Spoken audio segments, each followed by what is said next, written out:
चलिए भाई शुरुआत करते हैं एक नए चैप्टर की, एक नई शुरुआत। ठीक है, चैप्टर का नाम है डेप्रिसिएशन अकाउंटिंग।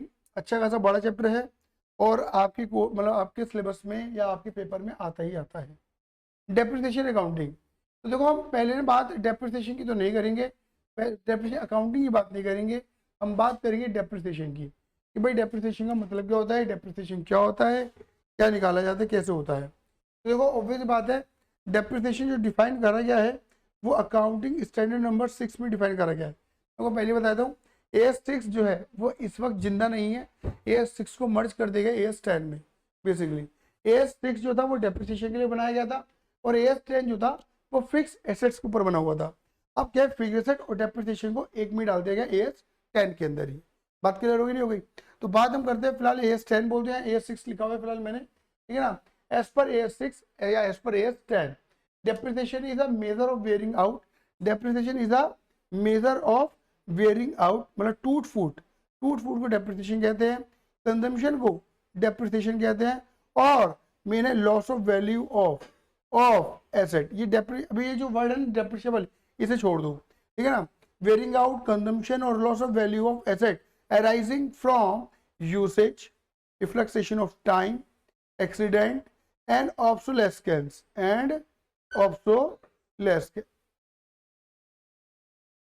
ऑब्सोलेस्केंस। बात क्लियर होगी नहीं हो गई? तो डेप्रिसिएशन का मतलब ये है, आप मोटा मोटी समझो, डेप्रिसिएशन का मतलब है loss of value of asset, asset की वैल्यू में गिरावट आ जाना, एसेट की वैल्यू लॉस हो जाना, वैल्यू गिर जाना, डेप्रिसिएशन कहलाता है। बोलो, एसेट की वैल्यू में गिरावट आ जाना, एसेट की वैल्यू गिर जाना ही डेप्रिसिएशन कहलाता है। डेप्रिसिएशन लॉस ऑफ वैल्यू होने के पीछे कारण क्या है? यूसेज। जब तुम किसी भी एसेट को यूज करते हो तो यूज करते करते करते करते उसकी वैल्यू में गिरावट आती है। फॉर एग्जाम्पल, अगर मान के चलो तुमने आज एक एक्टिवा स्कूटी खरीदी है 1.5 लाख रुपए की, मान लेते हैं 1.5 लाख रुपए की आपने एक्टिवा स्कूटी खरीदी है, और 1 साल तक यूज करोगे तो 1 साल बाद वो 1.5 लाख की बिकने वाली नहीं है, उससे कम की बिकेगी। तो ये जो कम की वैल्यू हो जाएगी, मतलब मान के चलो वो एक 1.5 लाख वाली एसेट 1,30,000 की बिकेगी, मान लेते हैं ऐसा में, ठीक है ना। तो 20,000 वैल्यू डाउन हो गई, उस 20,000 को हम क्या बोलते हैं? डेप्रिसिएशन बोलते हैं, लॉस ऑफ वैल्यू बोलते हैं, यूसेज बोलते हैं, या कंजम्पशन कह सकते हो। आप क्या कह सकते हो? कंजम्पशन, कि भाई हमने उस पूरे साल भर में 20,000 की एक्टिवा कंज्यूम कर ली है, यूज कर ली है। आया समझ में? नहीं आया? क्लियर ही नहीं है? क्या हो गया बेटा, क्यों हंस रहा है? खुद कोई गुलगुली कर रहा है? बिना बात के दांत काढ़े जा रहा है। मीम याद आ गए थे, अरे मीम याद आ गया था। बात क्लियर होगी नहीं हो गई? समाज लग जाएंगे बहुत गेड़े गेड़े। एक काम करो, बात है ना, सेकंड बटन ऑन करिए एक बार।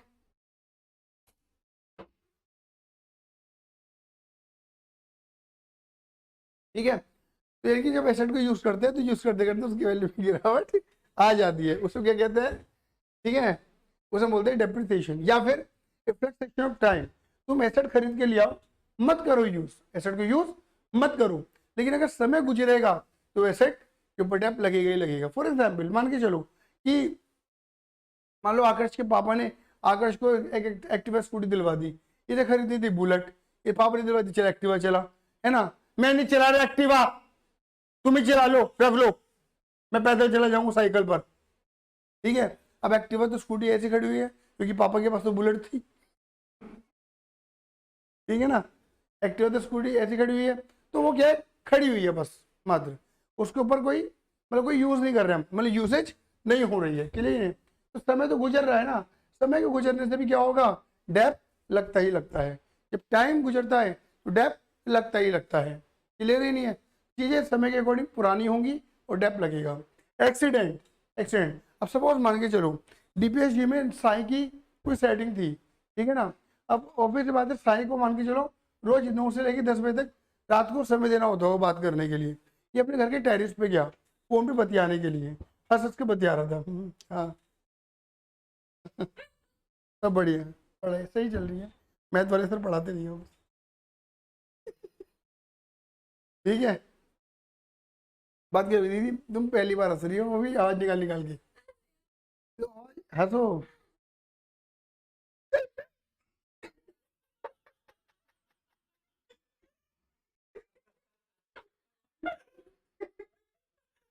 भाई साहब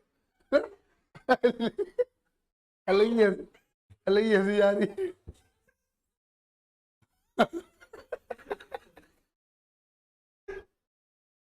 बताओ, लेक्चर में ऐसी तैसी हो गई हमारी तो। हंस लो, हंसने में मना नहीं है, कौन बढ़ता है।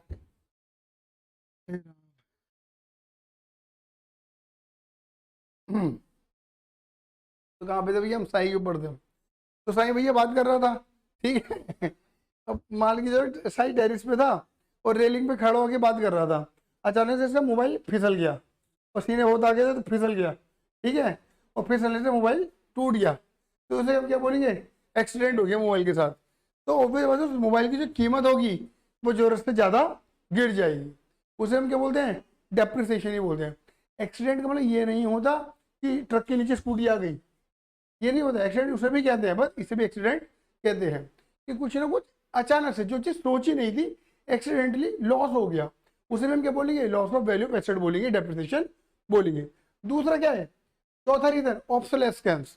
ऑब्सोलेस्केंस क्या होता है, through change in fashion, change in market, change in technology, इसकी वजह से ऑब्सोलेस्केंस आता है। जैसे कि अभी शायद 5G चल रहा है इंडिया में, इंटरनेट है ना।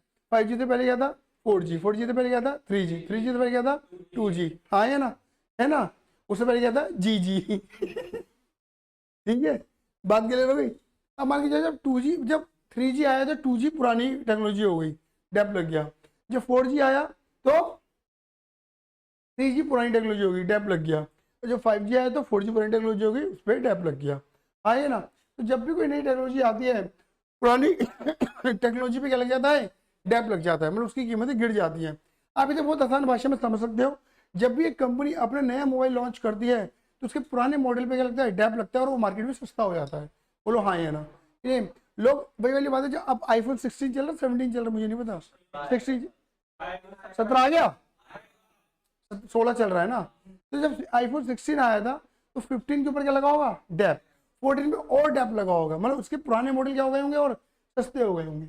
अब जब 17 आएगा तो 16 की वैल्यू डाउन हो जाएगी थोड़ी सी, यही नहीं है, 15 की और डाउन हो जाएगी। और हो सकता है कि जो मतलब हो सकता है 13 14 तो मार्केट से आउट भी कर दे वो, ठीक है। बहुत पुराने मॉडल को आउट भी कर देता है वो, क्योंकि अब इसकी डिमांड हमें चाहिए भी नहीं, बनाने ही बंद कर देते हैं। आया सही में नहीं आया। तो ये क्या है, जब भी कोई नई टेक्नोलॉजी आती है पुरानी टेक्नोलॉजी पे क्या लग जाता है, डेप लग जाता है। जैसे एक जमाने में पहले क्या चलता था, मोबाइल नहीं चलते थे, पेजर चलते थे, पेजर। हाँ ना, क्या चलते थे, पेजर। इसराइल का पेजर अटैक पता है ना तुम्हें, ठीक है, बहुत बढ़िया, ठीक है ना। तो पेजर इसराइल में, सॉरी क्या कर, पेजर चलते थे। पेजर आज भी चलते, मुझे लगता है नहीं चलते थे, मुझे तो लगता था कि पेजर नहीं चलते होंगे। लेकिन अभी जब इसराइल का रिसेंटली पेजर अटैक पता लगा था तब मुझे लगा कि पेजर आज भी चलते हैं। तो पेजर जो होता है ये आतंकवाद में बहुत ज़्यादा यूज़ होता है, कम्युनिकेशन करने के लिए। आज भी यूज़ करते हैं लोग पेजर को कम्युनिकेशन करने के लिए, क्योंकि इससे जीपीआरएस सिस्टम नॉर्मली नहीं होता, तो ट्रैकिंग नहीं हो सकती पेजर की। मोबाइल की ट्रैकिंग की जा सकती है, बात क्लियर हो गई नहीं हो गई। तो जब पेजर थे, पेजर का जब मोबाइल आया इंडिया में तो पेजर एक पुरानी टेक्नोलॉजी हो गई और बिल्कुल आउट ऑफ मार्केट हो गया था वो। अब मतलब नॉर्मल देखने को मिलता नहीं है, नॉर्मली नहीं होता, स्पेशली बनवाया जाता है, बनाया जाता है पेजर। इंडिया में नहीं है फिलहाल पेजर अब, आए ना। तो जब भी कोई नई टेक्नोलॉजी आएगी पुरानी टेक्नोलॉजी पे क्या लग जाएगा, डेप लग जाएगा, बात करोगे। जब भी कोई नया फैशन आएगा पुराने फैशन पे क्या लगेगा, डेप लगेगा। बोलो हाँ ये ना। अब ऑब्वियसली बात है ना कि आपको पता है जैसे कि आज अब जो जीन्स में नया फैशन आ रहा है वो नॉर्मली बहुत लूज जीन्सों का फैशन है या फिर स्ट्रेट जीन्सों का फैशन है, जिनके नीचे के जो पाँचे हैं वो खुले हुए होंगे, बेसिकली स्ट्रेट जीन्स, खुली खुली जीन्स। बॉयज़ में वैसे ही फैशन आ रहा है और गर्ल्स में तो बहुत पहले आ गया था वाला। लेकिन बीच में कैसा फैशन था, स्लिम फिट है ना, नैरो फिट, बिल्कुल चिपकी हुई जीन्स पजामे की तरह। बोलो हाँ ये ना, ऐसा फैशन भी था। जैसे कोई नया फैशन आता है पुराने फैशन की डिमांड ऑटोमेटिकली क्या हो जाती है, कम हो जाती है, खत्म हो जाती है। आया समझ में नहीं आया, क्लियर ही नहीं है। तो वो कहलाता है तुम्हारा क्या, डेप्रिसिएशन। तो यानी कि डेप्रिसिएशन लगने के पीछे कितने कारण हो सकते हैं, 4 कारण। यूज करना, effluxion of time, accident and obsolescence. Clear ही है। ऑब्सोलेस्केंस का मतलब है मतलब कूड़ा कबाड़ा कचरा हो जाना, पुराना हो जाना, डेप लग जाना। क्लियर ही नहीं है, इसे हम डेप्रिसिएशन कहते हैं। दोबारा बोलेंगे, डेप्रिसिएशन का मतलब है वेयरिंग आउट, किसी भी एसेट की टूट फूट, कंजम्पशन मतलब यूज करना, ये loss of value of asset है ना। और ये लॉस ऑफ वैल्यू एसेट किसकी वजह से अराइज हो रहा है, usage, effluxion of time, accident या ऑब्सोलेस्केंस की वजह से अराइज हो रहा है, इसे हम डेप्रिसिएशन कहते हैं। नाउ व्हाट, डेप्रिसिएशन किसके ऊपर अप्लाई होता है? डेप्रिसिएशन अप्लाई होता है डेप्रिशिएबल एसेट पे। दोबारा बोल देता हूँ, loss of value of depreciable asset, यानी कि हर एसेट के ऊपर डेप नहीं लगता है। नॉर्मली बच्चों का माइंड ये होता है कि जितनी भी फिक्स एसेट्स होती हैं उनके ऊपर डेप लगता है। जी नहीं, ऐसा जरूरी नहीं है। फिक्स एसेट के अंदर भी हमारे दो पार्ट आ जाते हैं। कितने आ जाते हैं मेरे बच्चे जी? दो पार्ट आ जाते हैं हमारे, ठीक है ना। फिक्स एसेट के अंदर भी एक पार्ट आता है हमारा डेप्रिशिएबल एसेट का और एक पार्ट आता है हमारा नॉन डेप्रिशिएबल एसेट। नजर आ रहा होगा, एक आता है डेप्रिशिएबल एसेट और एक आता है नॉन डेप्रिशिएबल एसेट। अगर बहुत लेमन लैंग्वेज में बताओ, बहुत आसान भाषा में मैं तुम्हें बताने की कोशिश करूं तो भैया डेप्रिशिएबल एसेट का मतलब होता है जिन पर डेप्रिसिएशन लग सकता है, और नॉन डेप्रिशिएबल एसेट का मतलब होता है जिनके ऊपर डेप्रिसिएशन नहीं लग सकता है। आया समझ में आया? जिन पर डेप्रिसिएशन लग सकता है, जिन पर डेप्रिसिएशन नहीं लग सकता है, दोनों ही बातें हैं। बात क्लियर होगी नहीं हो गई?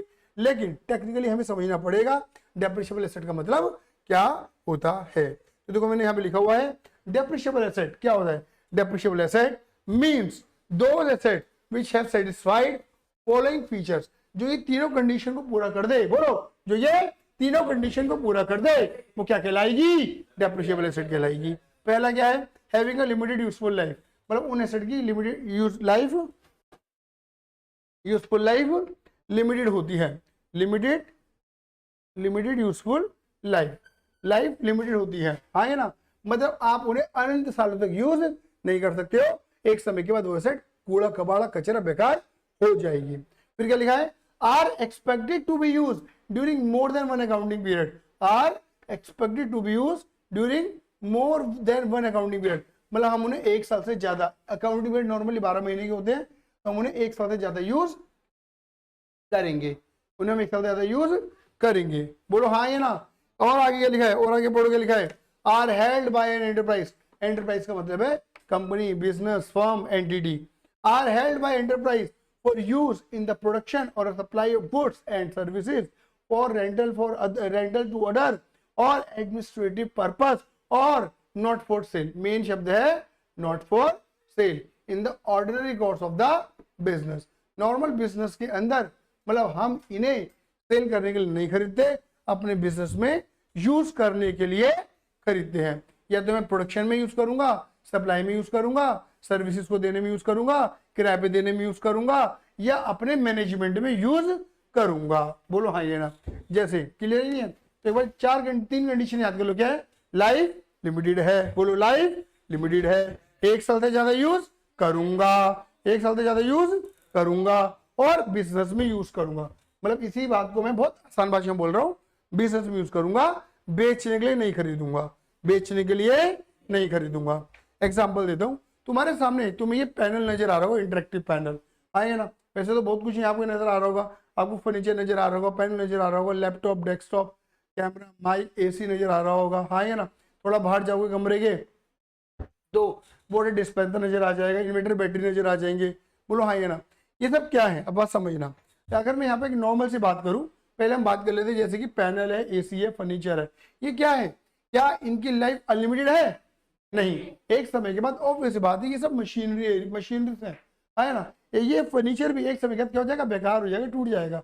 हर साल तो एक दो टूट जाती है चेयर, उन्हें हम बेच देते हैं, हाँ है ना। और जब कम हो जाएंगे तो नहीं ले आएंगे, यही होता है, नहीं होता है। तो इनकी लाइफ लिमिटेड है, अनंत सालों तक यूज नहीं कर सकते हम इन्हें, लगातार यूज नहीं कर सकते हम इन्हें। बोलो हाँ है ना? दूसरा, क्या मैं इन्हें एक साल से ज्यादा यूज करूंगा? मैंने ऑलरेडी एक साल से ज्यादा यूज करा है, और अभी भी जैसी मैं कंडीशन देख रहा हूँ उसके अकॉर्डिंग तो मुझे लगता है कि मैं इसे एक साल से ज्यादा यूज करूंगा। सही बात है ये नहीं है? दूसरी बात क्या मैंने ये इन्हें बेचने के लिए खरीदा है? नहीं, इन्हें मैं बेचूंगा नहीं। ये पैनल, ये लैपटॉप, ये डेस्कटॉप, ये कैमरा, ये माइक, ये एसी, ये फर्नीचर बेचने के लिए नहीं है, अपने बिजनेस में यूज कर रहा हूँ। देख लो, क्या देने में?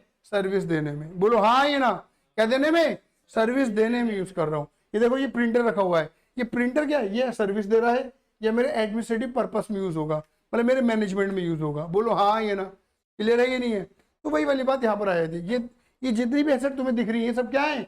डेप्रिशिएबल एसेट है। इन सब पे क्या लगेगा? डेप लगेगा। बोलो हाँ ये ना? पैनल वैनल वगैरह वगैरह वगैरह। आया समझ में? नहीं आया? क्या मेरी बात क्लियर हो गई नहीं हो गई? तो वही मैंने एग्जाम्पल में लिखा हुआ है, plant and machinery, building, furniture, lease hold, land. अब बच्चे कहते हैं सर बिल्डिंग में भी डेप लगता है। यस, लैंड पे डेप नहीं लगता, बिल्डिंग पे डेप लगता है। जमीन पे डेप नहीं है, बिल्डिंग पे डेप है। भैया चार दीवारी पे तो डेप होगा ना, बोलो हाँ ये ना। ये तो कभी ना कभी मामला, ये दीवारें कभी ना कभी कच्ची हो जाएंगी, हाँ ये ना। इनको फिर दोबारा से या तो तोड़ना पड़ेगा, ये दोबारा से इन्हें मतलब एक तरीके से नया मसाला चढ़वाना पड़ेगा। सही बात है ये नहीं है। तो कुल मिला के कहने का मतलब क्या है, बिल्डिंग पे डैप लगता ही लगता है मेरे भाई, क्योंकि वो मैन मेड होती है। आया से भी नहीं आया, ठीक है, आया से भी नहीं आया, कोई दिक्कत तो नहीं इस बात में।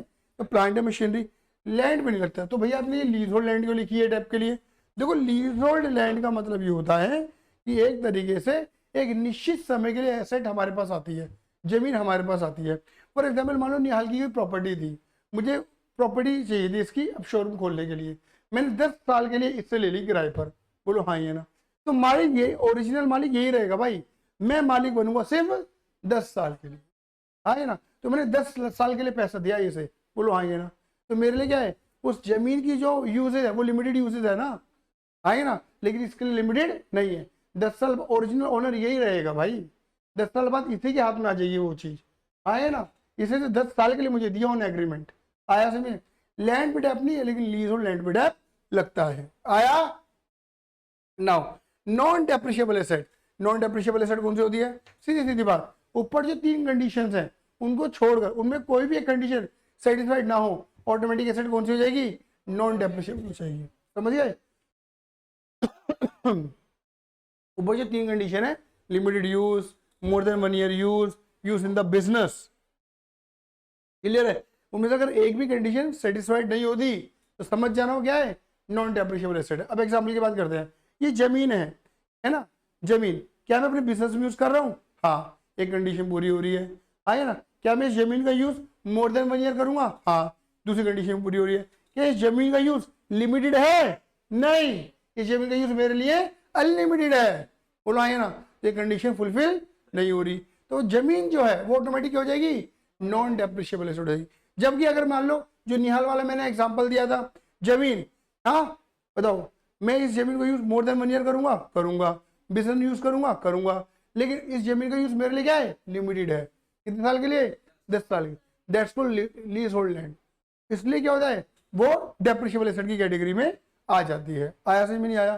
तो क्या लिखा है, means which do not satisfied any of above feature, मतलब ऊपर लिखी बातों को जो भी पूरा एक भी कोई बात पूरी ना हो जाए। तो इनमें देखो एग्जांपल क्या है, forest, plantation, similar regenerative natural resources, मतलब पेड़ पौधे, खेत खलियान, क्लियर नहीं है?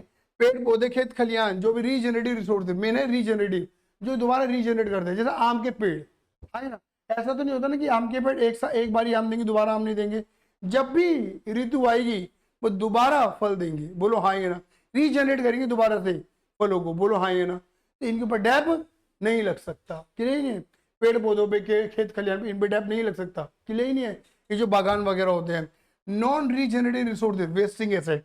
नॉन रीजनरेटिव रिसोर्सेज का मतलब ये होता है वो एसेट जिन्हें आप दोबारा रीजनरेट नहीं कर सकते, जैसे कि क्रूड ऑयल से बने प्रोडक्ट, पेट्रोल, डीजल, कैरोसिन, इन्हें वेस्टिंग एसेट भी कहते हैं, हाँ है ना।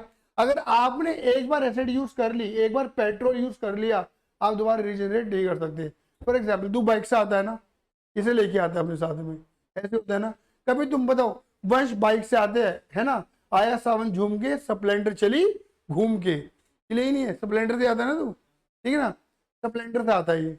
कभी मुझे पता तूने आदर्श से ऐसा कहा है, आदर्श भाई ठीक है मैं बाइक चलाऊंगा, तू उल्टा होके बैठियो, ठीक है, पन्नी लेके साइलेंसर में पन्नी लगा के बैठ ले तेरे को, ठीक है ना।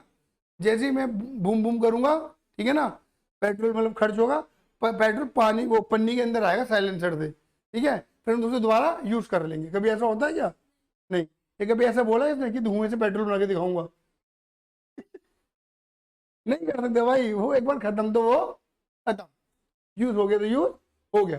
कभी तुम्हारे घर में जैसे पक्का खाना बनता होगा, पक्का खाने का मतलब है कि कचौड़ी वगैरह, जो मतलब आलू की सब्जी कचौड़ी वगैरह बनती होगी, रायता वायता, ठीक है, तो मम्मी नॉर्मली रिफाइंड में या फिर मतलब शायद वो कड़वा तेल कौन होता है, सरसों का तेल, मतलब पूरियों को तलती होंगी मम्मी, मान के चलो।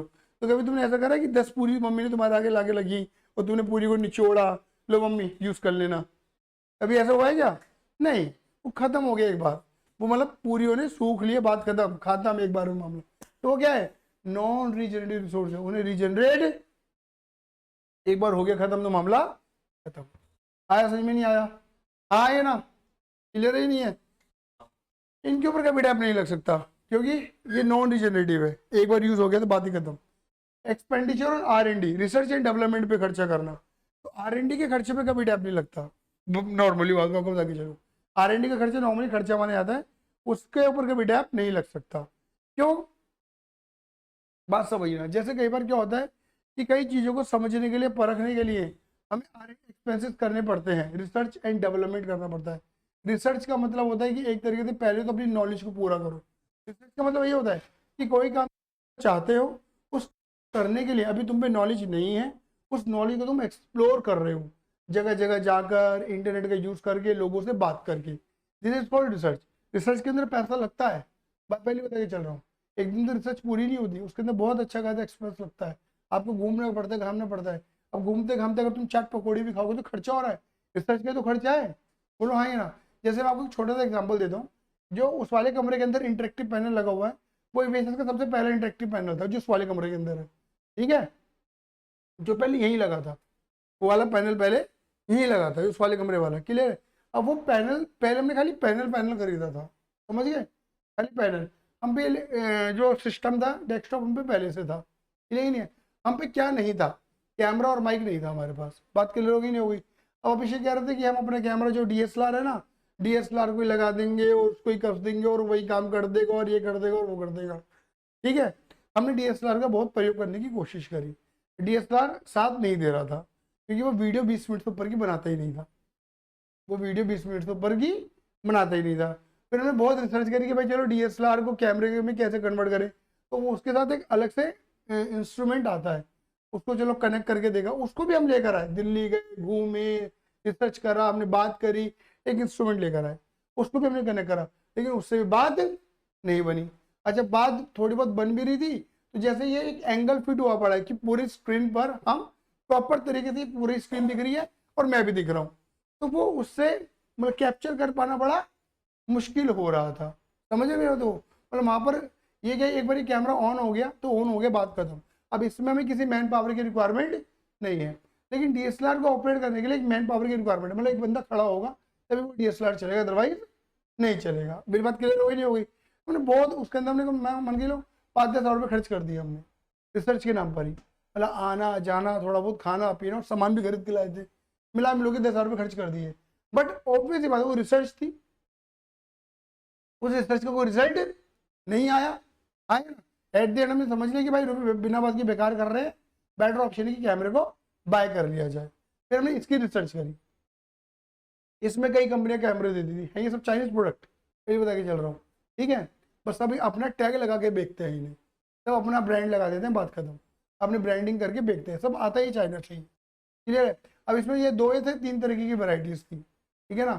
तो हमने उनको रिसर्च करा, कौन कितने रुपए का था, अलग अलग वेंडर से बात करी, डायरेक्ट तोड़े, ये सब R&D का पार्ट होता है हमारा।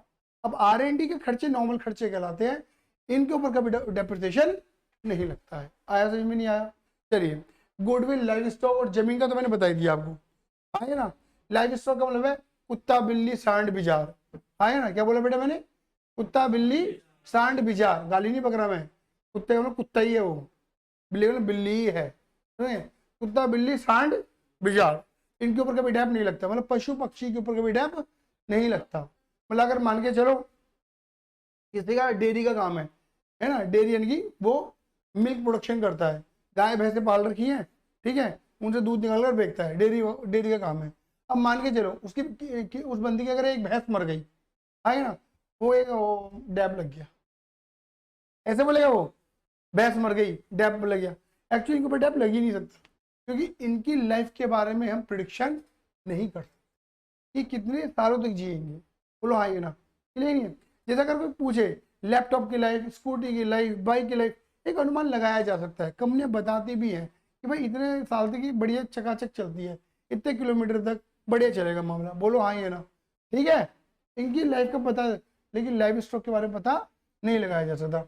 गुडविल, जितनी भी इंटेंजिबल एसेट्स होती हैं, इनके ऊपर कभी डेप नहीं लगता। इनमें डेप का एक नया शब्द आता है, एमोटाइजेशन। क्या वर्ड आता है? डेप्रिसिएशन का डेप्रिसिएशन का एक सब्स्टिट्यूट वर्ड है, क्या है? अमोटाइजेशन। ये वर्ड यूज होता है कहां पर? इंटेंजिबल एसेट के केस में। कहां पर? इंटेंजिबल एसेट पे डेप्रिसिएशन वर्ड यूज नहीं करते, क्या वर्ड यूज करते हैं? amortization। आया समझ में? नहीं आया? क्लियर ही नहीं है? तो किन एसेट पे डेप लगेगा, किन एसेट पे डेप नहीं लगेगा, बात क्लियर हो गई? बोलो हाँ या ना। जो तीन कंडीशन सेटिस्फाइड कर दे वो डेप्रिशिएबल है, और कोई एक भी कंडीशन को पूरा ना करे वो नॉन डेप्रिशिएबल है। क्या मेरी बात क्लियर हो गई? जोर से बोलो हाँ या ना। बहुत बढ़िया, बहुत बढ़िया, बहुत बढ़िया, क्लियर है? आगे बढ़ जाए, आगे बढ़ जाए, बहुत बढ़िया, आगे बढ़ते हैं। क्लियर? तो हम बोलते हैं क्या मेरे बेटा जी? Depreciable asset. क्या बोलते हैं मेरे बेटा जी? Depreciable asset. क्लियर है? अब सवाल आता है कि जितने भी डेप्रिशिएबल एसेट के ऊपर डेप लगता है उसे हम डेप्रिसिएशन कहते हैं। Now what? डेप्रिसिएशन अकाउंटिंग के बारे में थोड़ा समझाइए। डेप्रिसिएशन अकाउंटिंग के बारे में थोड़ा समझाइए। दीदी ये चला लो पंखा। डेप्रिसिएशन अकाउंटिंग के बारे में थोड़ा बताइए।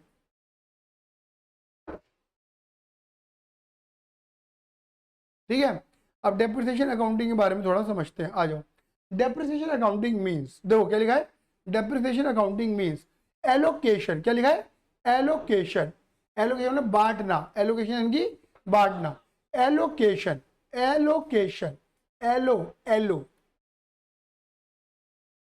Allocation of depreciable amount of a depreciable asset over its useful life in a systematic, in a systematic manner. Depreciation accounting का मतलब होता है allocation of depreciable amount of a depreciable asset over useful life in a systematic manner. इसको समझने के लिए पहले हम बात करते हैं डेप्रिशिएबल अमाउंट की। डेप्रिशिएबल एसेट के बारे में तो बता चुका मैं तुम्हें, आए ना? डेप्रिशिएबल अमाउंट के बारे में बात करते हैं, आ जाओ।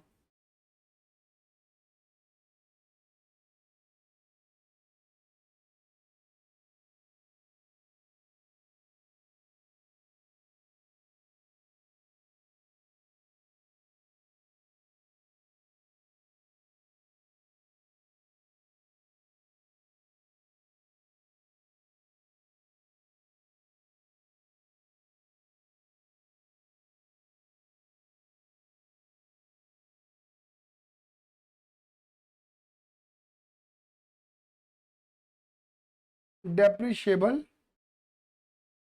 अमाउंट, ठीक है? डेप्रिशिएबल अमाउंट, देखो डेप्रिशिएबल अमाउंट को अगर तुम्हें समझना है ना, डेप्रिशिएबल अमाउंट को अगर तुम्हें समझना है तो डेप्रिशिएबल अमाउंट को समझने के लिए तुमको ये समझना पड़ेगा फैक्टर अफेक्टिंग डेप्रिसिएशन। क्या पढ़ना पड़ेगा तुम्हें? Factor affecting depreciation. जोर से बोलो, क्या बोलना पड़ेगा? Factor affecting depreciation. डेप्रिसिएशन को इफेक्ट करने वाले कितने फैक्टर होते हैं? Factor affecting depreciation. डेप्रिसिएशन को इफेक्ट करने वाले कितने फैक्टर होते हैं? तो भैया डेप्रिसिएशन को इफेक्ट करने वाले तीन फैक्टर होते हैं। जोर से बोलो, कितने फैक्टर होते हैं? तीन फैक्टर। एक फैक्टर, दो फैक्टर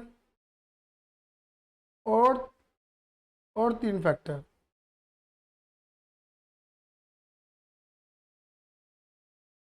चलो, तीन फैक्टर होते हैं डेप्रिसिएशन को इफेक्ट करने वाले। बेटा पहला होता है कॉस्ट। पहला क्या होता है? कॉस्ट। क्लियर नहीं है? दूसरा होता है लाइफ।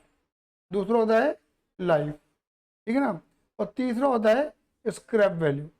तीसरा होता है स्क्रैप वैल्यू। स्क्रैप वैल्यू के नए नए नाम याद कर लो।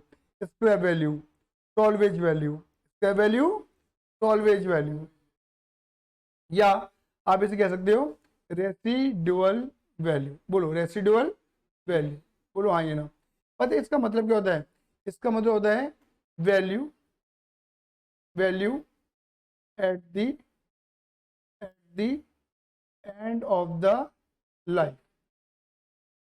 Value at the end of the life.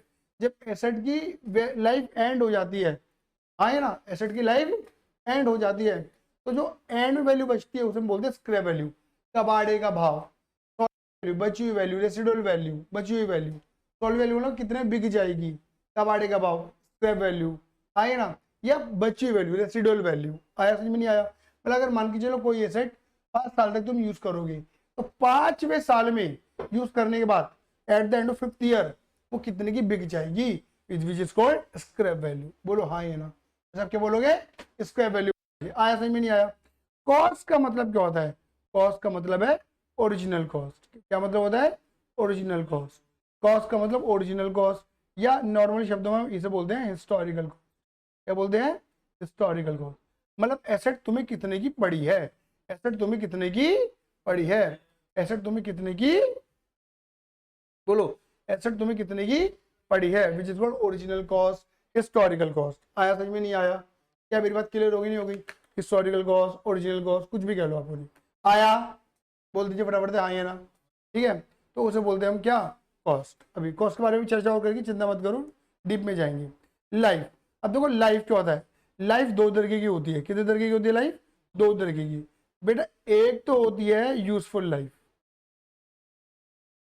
Useful life, और एक होती है बेटा जी इकोनॉमिक लाइफ, इकोनॉमिकल लाइफ। गलत लिख दिया मैंने।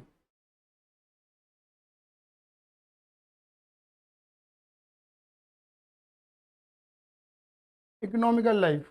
अब जैसे एक छोटी सी एग्जांपल की बात करके चलता हूँ, ठीक है। जैसे अगर आप ना कोई पेट्रोल कार खरीदते हो इंडिया के और दिल्ली एनसीआर के अंदर हो तुम, हाँ है ना, तो पेट्रोल कार की लाइफ कितनी है भैया? आप सड़कों पे 15 साल तक यूज कर सकते हो, ऐसा ही है ना नॉर्मली, अपने एरिया में 15 साल तक है, हाँ है ना। लेकिन नॉर्मल लोगों का पता है मतलब जो नॉर्मल कार को अच्छी तरीके से यूज करना जानते हैं, वो नॉर्मली कार को यूज करते कितने सालों तक? 10 साल। 10वें साल बेच देते हैं उसे वो। बोलो हाँ या ना? तो 15 साल सरकार कह रही है कर ले यूज, कोई दिक्कत नहीं है। तो वो क्या है? इकोनॉमिकल लाइफ है।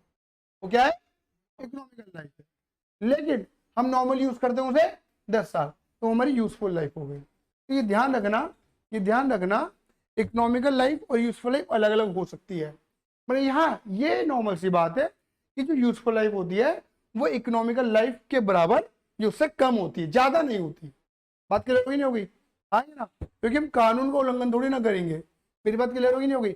जैसे प्रॉपर्टी एक्ट के अकॉर्डिंग अगर किसी ने कोई बिल्डिंग का स्ट्रक्चर बनाया है, तो हमारी सरकार ये कहती है वो बिल्डिंग का स्ट्रक्चर 99 ईयर्स तक वैलिड है। कितना तक? 99 ईयर्स तक वैलिड है। उसके बाद सरकार के पास राइट होता है कि उस स्ट्रक्चर को वो डिमोलिश कर सकती है, क्योंकि नहीं तो आपदा आ सकती है, मतलब वो स्ट्रक्चर कमजोर हो जाता है। बात क्लियर होगी नहीं होगी? आपदा आ सकती है, उसे बैटरी के साथ डिमोलिश करके नया बनाया जाए। ठीक है, तो सरकार के अभी थोड़ा, हाँ कहती रहने दे सरकार को 99 साल, हम तो 200 साल तक यूज करेंगे, ऐसा नहीं होता। हम नॉर्मल जब पढ़ाई की बात कर रहे हैं, स्टडी की बात कर रहे हैं, तो इकोनॉमिकल लाइफ से कम ही होती है यूजफुल लाइफ। बात क्लियर होगी नहीं होगी? ये उसके बराबर होगी, हाँ या ना। तो डेप्रिसिएशन में हम किसकी बात करते हैं बेटा? डेप्रिसिएशन में हम बात करते हैं खाली यूजफुल लाइफ की, हम इकोनॉमिकल लाइफ से मतलब नहीं होता। समझ गए? हमें इकोनॉमिकल लाइफ से मतलब नहीं होता, हम बात ही किसकी करते हैं? यूजफुल लाइफ की। क्लियर ही नहीं है? एसेट को कितने साल तक मैक्सिमम यूज कर सकते हो उससे भी मतलब नहीं है, हम कितने साल तक यूज करेंगे उससे मतलब। आया समझ में नहीं आया? क्लियर ही नहीं है? Which is called useful life. Clear ही नहीं है? यूजफुल लाइफ के बारे में जब पढ़ाई रहा हूँ तो हैंड टू हैंड पढ़ाई दे रहा हूँ सारा का सारा, नहीं तो फिर आगे जाके मुझे ये बोलना पड़ेगा, बोलना तो मुझे है ही। ठीक है ना? देखो लाइफ के बारे में सर अंदाजे कैसे लगाते हैं एसेट की लाइफ कितनी है? देखो लाइफ के बारे में मैंने बोला ना, अलग अलग कानून बने हुए हैं। जैसे मैंने बोला मोटर व्हीकल एक्ट है, तो बता रखा है भैया डीजल कार 10 साल के लिए, पेट्रोल कार 15 साल के लिए, सरकार बता रही है। कोई भी स्ट्रक्चर है बिल्डिंग का, कॉन्क्रीट स्ट्रक्चर है, सरकार ने बता दिया 99 ईयर्स तक की लाइफ है। बोलो हाँ है ना? तो कानून बने हुए हैं कई चीजों को लेके, दो है ना। और कई कई चीजों के अगर कानून नहीं है तो मतलब एक तरीके से इंजीनियर बताते हैं। फॉर एग्जाम्पल जैसे इंजीनियर्स जो होते हैं, कोई प्रिंटर तुम खरीदने जाते हो, तो प्रिंटर के बारे में पूछोगे, अगर मतलब कंपनी देती है कि भाई तुम कितने प्रिंट निकाल सकते हो या फिर इसकी लाइफ कितने प्रिंट तक है, ये मशीन खराब नहीं होगी, तो बताते भाई आप 1 लाख प्रिंट निकाल लो, कोई दिक्कत नहीं है। 1 लाख प्रिंट, लाइफ क्या बता दी? 1 लाख प्रिंट। 1 लाख प्रिंट बहुत होते हैं एक छोटे से प्रिंटर के लिए, समझ लो। 1 लाख प्रिंट तक निकाल लो, कोई दिक्कत वाली बात नहीं है, बढ़िया जाएगा टपाटप, बढ़िया एकदम मामला। आया से में नहीं आया? तो क्या कहलाया तुम्हारे प्रिंटर की लाइफ? 1 लाख प्रिंट है, आया ना। अब 1 लाख प्रिंट आज निकालो एक साथ, या 1 साल में निकालो, या 4 साल में निकालो, तुम पे डिपेंड करता है। आया सही में नहीं आया? क्लियर ही नहीं है?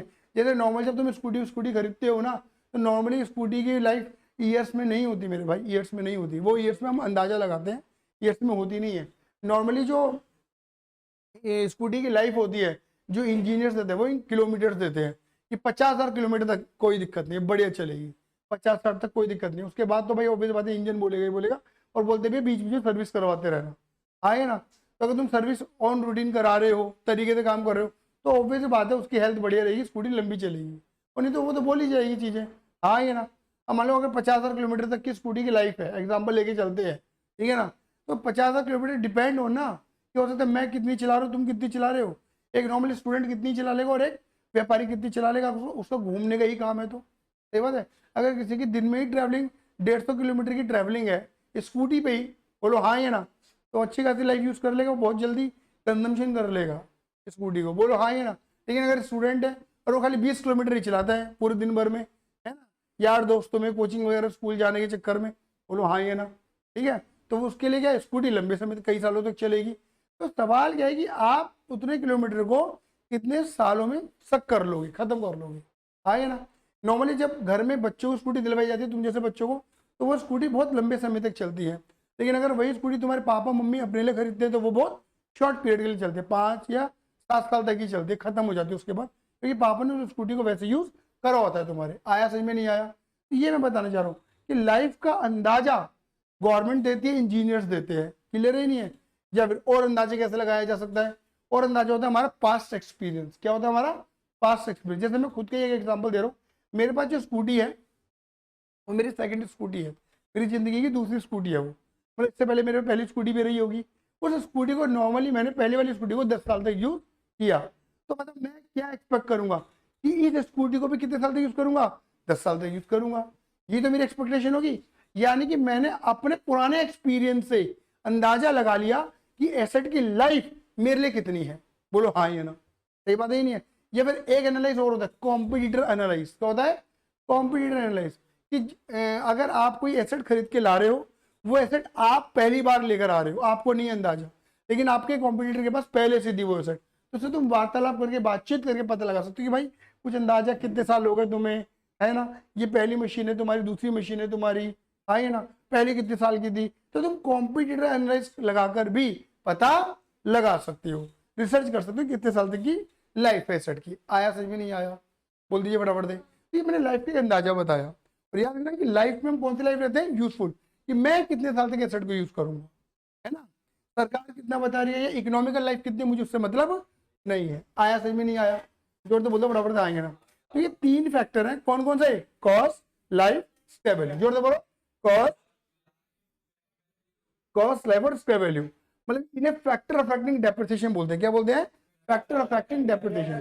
तो फैक्टर अफेक्टिंग डेप्रिसिएशन का मतलब यह है कि अगर इन तीनों में से कोई भी एक चीज एब्सेंट हुई, बोलो इन तीनों में से कोई भी एक चीज, यू कांट कैलकुलेट डेप्रिसिएशन, तुम डेप कैलकुलेट नहीं कर सकते, कर ही नहीं सकते तुम डेप कैलकुलेट। मन में एक सवाल फिर आएगा, करना क्यों है? हम ही तो पढ़ रही कुछ भी कैलकुलेट करने की, तुम ही करवा रहे हो कैलकुलेट, करना क्यों है? मैंने बोला ना कि फैक्टर अफेक्टिंग डेप्रिसिएशन, अगर इन तीनों में से कोई भी एक चीज हमारे पास नहीं होगी, कॉस्ट ना हो, लाइफ ना हो, स्क्वायर वैल्यू ना हो, हम डेप नहीं निकाल सकते। बच्चे पूछ रहे थे उल्टा, स्पेशली 11वीं के बच्चे, करना क्यों है? हमें तो ना निकालना, तुम ही निकलवा रहे हो डेप, आए ना, डेप निकालना क्यों है? सवाल है ये, और वाजिब सवाल है, सही सवाल है, ठीक है, कि डेप करना क्यों है? तो इसका रीजन मिलेगा भी आपको भविष्य में आगे, ठीक है ना, आने वाले लेक्चर में। आया समझ में नहीं आया? फिलहाल ये मान के चलो कि हाँ हम इन तीनों की नीड, बिना इन तीनों की नीड की हम डेप्थ कैलकुलेट नहीं कर सकते। आइए अब इन्हें एक माला में सिमर लें, सिमरू में तेरा नाम, ठीक है। देखो जी, मान लो कि कोई तुमने मशीन खरीदी है, उसकी कॉस्ट तुम्हें पड़ रही है 1 लाख रुपए। जोड़ दो, बोलो कितनी पड़ रही है? 1 लाख रुपए। और उस मशीन की तुमने लाइफ मानी है, लाइफ, मशीन की लाइफ तुमने कितनी मानी है? 5 इयर्स।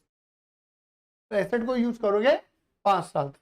5 साल बाद, 5 साल बाद तुम एसेट को बेच दोगे स्क्वायर वैल्यू में, कबाड़ की वैल्यू में, मान लो कितने रुपए का? 10,000 रुपए का। कितने का? 10,000 रुपए का। बोलो हाँ या ना। यानी कि बीच में, ये बीच में पूरे 5 साल आ रहे हैं। आया? बात क्लियर हो गई? अरे जोड़ दो, बोलो आइए ना। चलो अब पहला कॉमन सा सवाल मेरा तुमसे रहेगा, बताओ फटाफट से। एसेट मैंने खरीदी कितने की? 1 लाख की। एसेट मैंने खरीदी 1 लाख की। 1 लाख की एसेट को 5 साल तक क्या करूंगा? यूज करूंगा। तो मेरे पास 1 लाख रुपए तो जा चुके हैं, है ना। 5 साल बाद जब बेचूंगा तो कितने आ जाएंगे, 10,000 बेच कर आ जाएंगे। मेरे पास से गया कितना, 90,000 गया। अब वो 90,000 कहाँ गया, वो 90 है, वो 90,000 क्या है डेप्रिसिएशन, वो 90,000 हमारे पेट में गए, मतलब कंज्यूम कर लिया, कंज्यूम कर लिया एसेट को कितने सालों में, 5। इस कंजम्पशन को ही क्या बोलते हैं, डेप्रिसिएशन। जो तुम कह रहे हो भाई 5 साल में 90,000 में खत्म कर दिए मैंने, यूज कर दिए मैंने, यही डेप्रिसिएशन है। इसे ही डेप्रिशिएबल अमाउंट कहते हैं। बोलो क्या कहते हैं, डेप्रिशिएबल अमाउंट। इसे डेप्रिसिएशन नहीं कहते, इसे डेप्रिशिएबल अमाउंट कहते हैं। आया समझ में नहीं आया, तो यानी कि डेप्रिशिएबल अमाउंट का मतलब क्या है, डेप्रिशिएबल अमाउंट का मतलब है डेप्रिसिएशन, बोलो डेप्रिसिएशन, बोलो depreciation for the whole life of asset, for the whole life of asset. Asset की पूरी जिंदगी का डेप, बोलो एसेट की पूरी जिंदगी का डेप क्या कहलाएगा, डेप्रिशिएबल अमाउंट कहलाएगा। मतलब फॉर्मूला क्या निकला, cost minus scrap value, cost minus scrap value, cost minus scrap value. ये कर दूंगा तो भैया एसेट की पूरी जिंदगी का डेप निकल के बाहर आ जाएगा, एसेट की पूरी जिंदगी का डेप निकल के बाहर आ जाएगा। अगर मैं ऐसा कर दूंगा तो आया, जोर से बोल दो हाँ है ना, क्लियर ही नहीं है। तो ये देख लो मैंने 1 लाख माइनस 10,000 कर दिया तो 90,000 आ गया, कॉस्ट माइनस स्क्रैप वैल्यू। बात क्लियर हो गई नहीं हो गई। अब ये कोई 1 साल का डेप है, 5 साल का डेप है, 5 साल का डेप है, हमें चाहिए हर साल का अलग अलग। हम क्या करते हैं 1 2 3 4 5, मतलब हम क्या करेंगे इस 90,000 को एसेट की इस लाइफ में, एसेट की इस लाइफ में, एसेट की इस लाइफ में, एसेट की इस लाइफ में बांट देंगे। बोलो एसेट की इस लाइफ में, एसेट की इस लाइफ में, एसेट की इस लाइफ में बांट देंगे, ठीक है।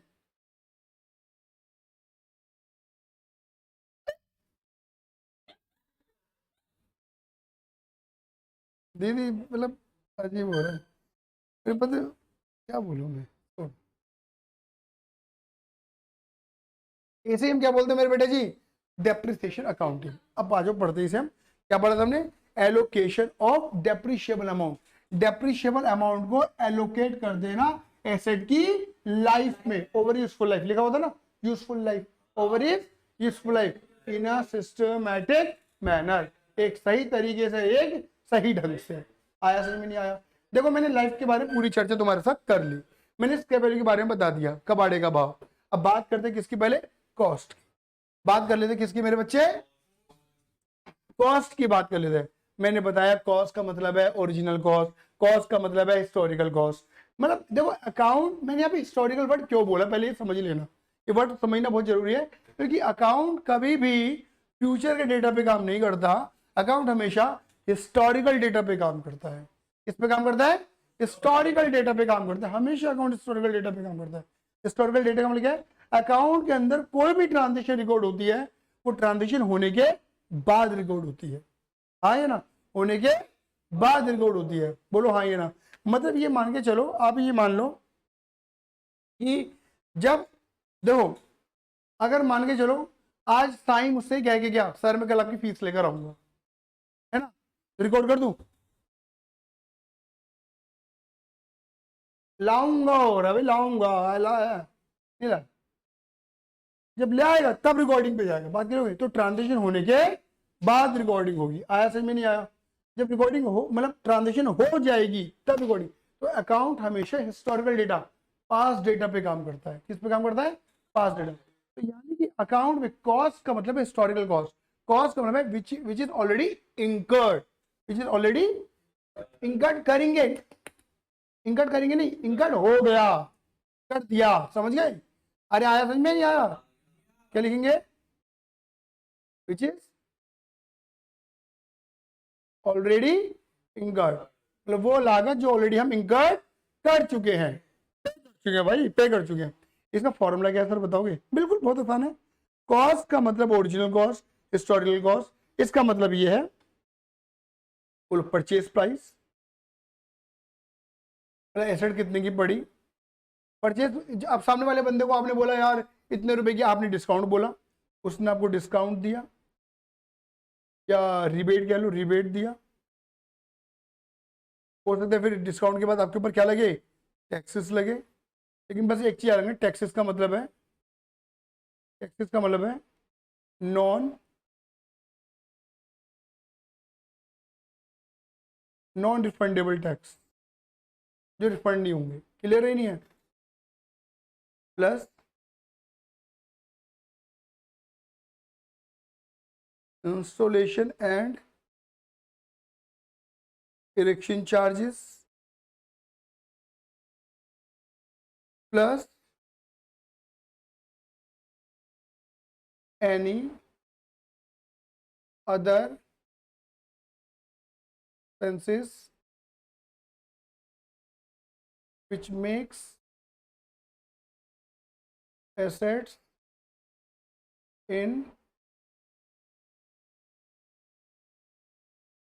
ready to use condition. ये बड़ा मेन शब्द है, देखो ये बहुत मेन शब्द है जो मैं बोल रहा हूँ। बाकी तो लिख दिया है मैंने रटने रटाने के लिए, मेन शब्द यही है मेरे बेटा जी। ठीक है, परचेज प्राइस, कोई डिस्काउंट रेट है तो माइनस कर दो, कोई टैक्सेस वगैरह तो ऐड कर दो, इंस्टॉलेशन इरेक्शन चार्जेस या कोई भी खर्चा जो एसेट को क्या करता है, रेडी टू यूज की कंडीशन में डालता है। किसमें, रेडी टू यूज की कंडीशन में डालता है, वो तुम्हारा क्या कहलाएगा मेरे बेटा जी, कॉस्ट। आओ तो मैं एग्जांपल देके कहानी खत्म करता हूँ। देखो पहले में देखो, मान लो कि तुमने कोई एसेट खरीदी, तो जितने में सामने वाला बंदा भाव बताता है तुम उतने पे खरीद ले दो, क्या बार्गेनिंग करते हो, डिस्काउंट मांगते हो, आए ना। तो सपोज मान के चलो कि तुम जो है, सपोज मान के चलो कि आज ना मान लेते हैं कि आकर्ष के घर में एसी नहीं था। क्या नहीं था, एसी नहीं था, इसके घर में भी कूलर था, और कूलर जो है आप गर्मी को पूरा नहीं कर पा रहा है बेसिकली। तो आकर्ष ने बोला पापा पापा पापा पापा, कितनी बार, 4 बार। क्या बोले इसे, पापा पापा पापा पापा, एसी ले आओ। पापा ये ड्राइंग रूम में लगा लेंगे और पूरा खानदान यही सोए, ठीक है ना, ठीक है ना। बात करोगे नहीं, पता आपको ये होता था, ये तो अब लोगों के हर सेपरेट रूम में सेपरेट एसी लगने लगे। लेकिन नॉर्मली एक मिडिल क्लास आदमी जब पहला एसी लगाता था तो नॉर्मली ड्राइंग रूम में लगाता था। तो ड्राइंग रूम में इसलिए लगाता था कि सब सो जाएंगे और मेहमान आएगा तो उसे एसी बिठा पाएंगे, ठीक है ना। नॉर्मल मिडिल क्लास आदमी की यही कहानी थी। अब बात अलग है कि भाई ठीक है हर जगह एसी ठोको, चलना तो एक ही है, ठीक है ना। मैंने भी तो ये कर रखा है, मतलब जब मेहमान आते हैं जब सारे चलते हैं एसी, नहीं तो अदरवाइज एक ही चलना होता है अपने लिए। तो बात क्लियर हो गई। अब कहानी क्या होती है बात समझना, ठीक है। तो इसके पापा को लगा कि ठीक है मैं एसी लगवा लेता हूँ। इसके पापा गए दुकान पर, इसके पापा ने बोला ओ जनरल का एसी लेंगे, ओ जनरल का, किसका लेंगे, ओ जनरल का, ओ जनरल का, ठीक है ना, ठीक है ना। अब पापा गए ओ जनरल का एसी, कितने का है, 60,000 रुपये का स्प्लिट एसी, ठीक है ना। उसको तो विंडो एसी इतने महंगे आते हैं, मान लो 60,000 रुपये, ओह 60,000 रुपये, भैया लूट मचा रहे हैं, सस्ता करो देने, तो बात दौड़ना है सस्ता करूँगा, ठीक है ना। तो उसने बोला ठीक है जी आपको 50,000 का पड़ेगा प्लस टैक्स, ठीक है ना। तो पापा को एसी कितने का पड़ा, 60 का एसी 50 का पड़ा प्लस टैक्स लग गया, आगे ना। अब मान के चलो जैसे अप्लायंसेस के ऊपर 18% का टैक्स है, तो 50,000 के ऊपर 18%, 9,000 रुपये का टैक्स हो गया, आगे ना। तो पापा को विद टैक्स कितने का पड़ा, वो 59,000 का पड़ा, आगे ना। तो मैंने क्या बोला, 60,000 माइनस 10,000, ये बोला ना मैंने, क्योंकि पापा की जैसे जाना है कितना रुपया, 50,000 जाना है, प्लस टैक्स अलग जाएगा। तो पापा ने क्या करा, 60 माइनस 10 करा, पहले चीज पड़ी 50 की प्लस टैक्स, लेकिन टैक्स वही ऐड होगा जो क्या होगा, नॉन रिफंडेबल, जो रिफंड नहीं मिलने वाला। अब ऑब्वियस बात है, पापा तो पापा है, पापा की कंपनी थोड़ी ना, पापा की एंटिटी थोड़ी ना है, बोलो हाँ या ना। तो पापा ने वो एसी क्या करा, घर के लिए खरीदा है, तो वो टैक्स जो हम पे करेंगे पापा, वो पापा को वापस मिलने वाला नहीं है। तो दैट मीन्स पापा की जैसे वो चीज चली गई है, तो वो अब वो मतलब एक तरीके से वो एसी पापा को 50 ना पड़ गया, कितने का पड़ रहा है, 59 का ही पड़ रहा है विद टैक्स, बोलो हाँ या ना। लेकिन मान लो ये टैक्स अगर वापस आ जाता पापा के पास, सरकार उसे वापस दे देती, तो पापा को एसी कितने का पड़ता, 50 का ही पड़ता, 59 का नहीं पड़ता। तो कहने का मतलब मेरा ये है कि अगर टैक्स वापस मिल जाएगा तो तुम्हें वापस मिल जाएगा, वो तुम्हारी कॉस्ट का पार्ट नहीं है मेरे पास, वो तुम्हारी कॉस्ट, क्योंकि तुम्हें टैक्स वापस आ जाएगा। मेरी बात क्लियर होगी नहीं होगी। लेकिन अगर टैक्स वापस ही नहीं आएगा तो वो तो पैसा जा चुका ना, और जो पैसा जा चुका वो तुम्हारी कॉस्ट बन चुका है। आया मन में एक सवाल कई बार बच्चे पूछ रहे थे, टैक्स कैसे वापस आएगा, आए ना। तो बेटा ऑब्वियस बात है, जीएसटी अगर आप उस एसेट को किसी कंपनी के नाम पे बाय कर लेते हो, आएगा ना, जीएसटी नंबर पे बाय कर लेते हो, तो आपका टैक्स रिफंड घूम जाता है। अब जैसे फॉर एग्जांपल ये है, मैंने प्रिंटर खरीदा है, 12,500 रुपये का प्रिंटर है, बात के लोग ही नहीं हुई, तो मैंने अपने पर्सनल, अगर मैं इसे अपने पर्सनल नाम पे बाय करता, आए जबकि आए पर्सनल नाम पे बाय करता, तो ऑब्वियस बात है पर्सनल नाम पे बाय करने में क्या होता है, मुझे टैक्स वापस नहीं मिलता। लेकिन मैंने ऑब्वियस बात है कंपनी के नाम पे बाय करा, अपनी जीएसटी के नंबर पे बाय करा, बात क्लियर होगी नहीं होगी। तो ये 12,500 के अंदर जो भी, अगर क्या कहते हैं 12.5 इंटू 18/118, इसके अंदर लगभग 1,900 रुपये का आसपास का टैक्स है। तो 12.5 माइनस 1,900, तो लगभग 1,900 रुपये का टैक्स, मतलब मेरे पोर्टल वापस एकदम सरकार जेब में नहीं डालती पैसा, पोर्टल पे डाल देती है, ठीक है ना। आप इसे मतलब रिमाइंड करते हो तो घुमा सकते हो टैक्स, समझ गए। मतलब ये मोटा माटी मुझे 10-600 का पड़ेगा फिर प्रिंटर, आया समझ में नहीं आया, क्लियर ही नहीं है। तो जो चीज़ मुझे सरकार वापस दे देगी, क्लियर है, तो वो मेरे कॉस्ट का पार्ट नहीं है, क्योंकि वो मैंने पे ही नहीं करा एक तरीके से, वो तो रिफंड आ जाएगा। आया समझ में नहीं आया। फिर ऐसा कोई और टैक्स है बेटा, नॉर्मल सी बात है, अगर मैं कोई एसेट खरीद रहा हूँ, बाहर से मंगा रहा हूँ, इम्पोर्ट कर रहा हूँ, तो कस्टम ड्यूटी लग जाती है, कस्टम ड्यूटी रिफंड नहीं होती, कस्टम ड्यूटी रिफंड नहीं होती, वो हमारे कॉस्ट का पार्ट ही बनता है, आए ना, वो एडी किया जाता है। आया समझ में नहीं आया।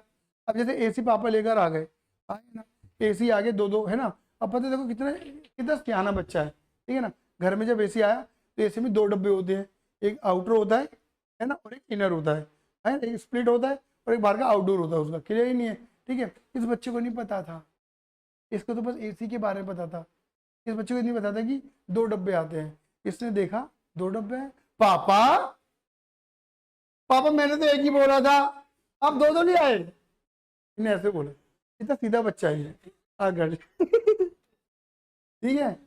अब 2 डब्बे नहीं आए, मैंने तो एक ही बोला था, तो क्यूट।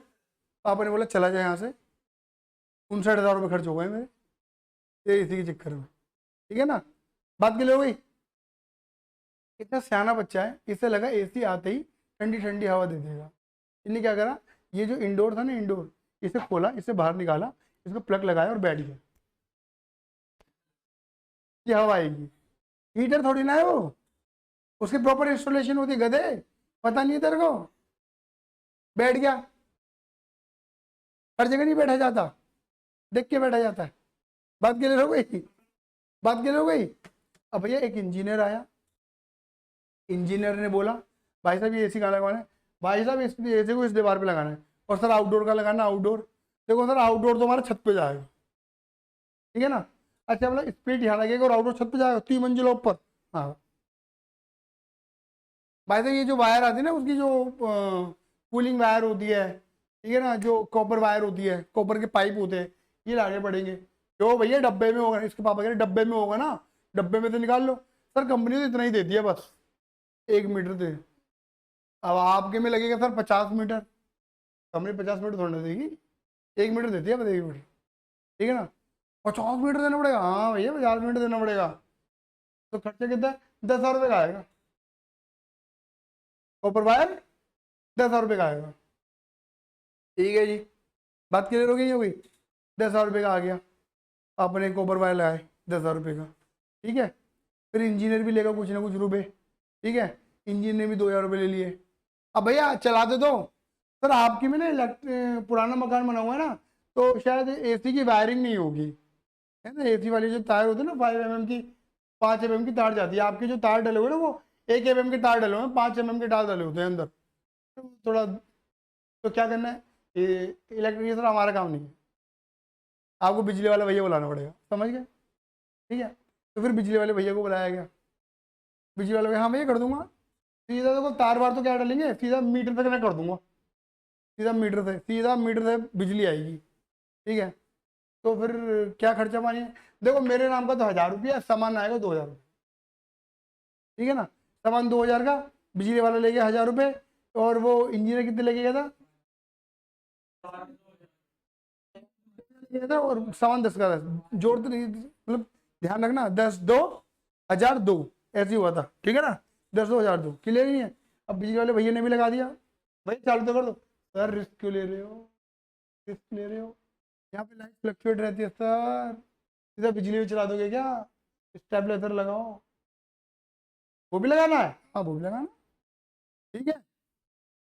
वो कितने का आएगा, सर देखो सस्ता लोगे तो 2,000 का, महंगा लोगे तो 5,000 का। अब आपको पता है 70 रुपये बार बार, महंगा रोए एक बार, डायलॉग, सस्ता रोए बार बार, महंगा रोए नहीं, लगा 5,000 का लगा, ठीक है ना, ठीक है। 2 तमाचे लग चुके थे आकर्ष में एसी में सोएगा ये, ठीक है। 5,000 का स्टेबलाइजर लग गया, बात क्लियर हो गई नहीं हो गई, क्लियर है मेरी बात। तो कुल मिला के कहानी का मतलब क्या है, ठीक है। और मैं समझ रहा हूँ अब और खर्चा नहीं करते हैं, वैसे खर्चा तो और भी है लेकिन नहीं करते हैं, ठीक है, काम हो गया इतने में।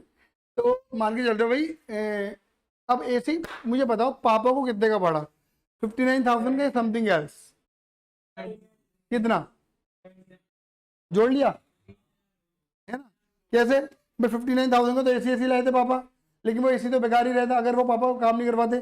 10,000 रुपये का कॉपर पाइप, 2,000 रुपये का इंजीनियर ले गया, 1,000 रुपये बिजली वाले भैया ले गए, 2,000 का बिजली वाले का सामान, 5,000 का स्टेबलाइजर, 79,000 का एसी पड़ रहा है, मतलब 20,000 रुपये ऊपर एक्स्ट्रा खर्च हुए। हाँ है ना, 20,000 रुपीज एक्स्ट्रा खर्च हो रहे हैं पापा के, बोलो आइए ना।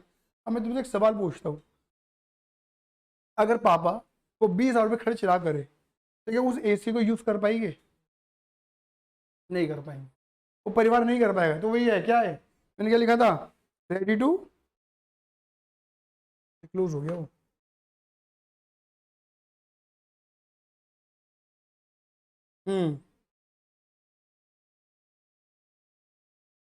रेडी टू यूज कंडीशन, मतलब एसेट को अपने लायक यूज बनाने के लिए जैसी कंडीशन में चाहते उस कंडीशन में लाने के लिए पापा को 20,000 रुपये अलग से खर्च करने पड़ेंगे, तभी एसेट यूज होने लायक बनेगी। तो रेडी टू यूज तक के जितने भी खर्चे होते हैं क्या कर देंगे, वो एसेट का ही पार्ट बनते हैं, एसेट की वैल्यू में ही ऐड हो जाते, समझ गए। तो वही लिखा है मैंने, इंस्टॉलेशन इरेक्शन चार्जेस, इंस्टॉलेशन करवाने का खर्चा। अब जैसे एग्जांपल है, इरेक्शन चार्जेस क्या होता है वो बता दूं मैं तुम्हें। जैसे यहाँ छोटे से एग्जांपल दे रहा हूँ, लाइव एग्जांपल, आपको समझ में भी आ जाएगा। ये एसी जो नया लगा हुआ है आपके पीछे, ये नया एसी है, लास्ट ईयर ही लगा था, क्लियर है ये नहीं है, इससे पहले पुराने एसी लग रहा था जिससे बच्चे परेशान हो चुके थे, आए ना। अब ऑब्वियस बात है, पुराने एसी थोड़ी ना हटाया था मैंने, पुराने एसी तो वहीं लगा हुआ था, नया खरीद लिया था। अब नए को लगाने के लिए इंजीनियर आया, आया ना। अब इंजीनियर आया तो उसे देखा, अच्छा ये लगाना है क्या, हाँ, तो भैया ये हटाना पड़ेगा, मैं कहा हाँ हटाओ, हटा के तो लगाओगे। तो उसने क्या करा, पुराने वाले को हटाया, नया वाला लगाया।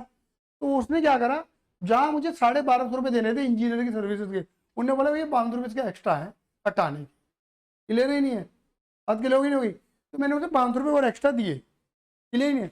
इंस्टॉल करने के 1,250, इरेक्शन हटाने के 500, आया समझ नहीं आया। छोटे से एग्जाम्पल दिया मैंने आपको, आपके घरों में भी एग्जाम्पल ऐसे देखने को मिल जाएगा।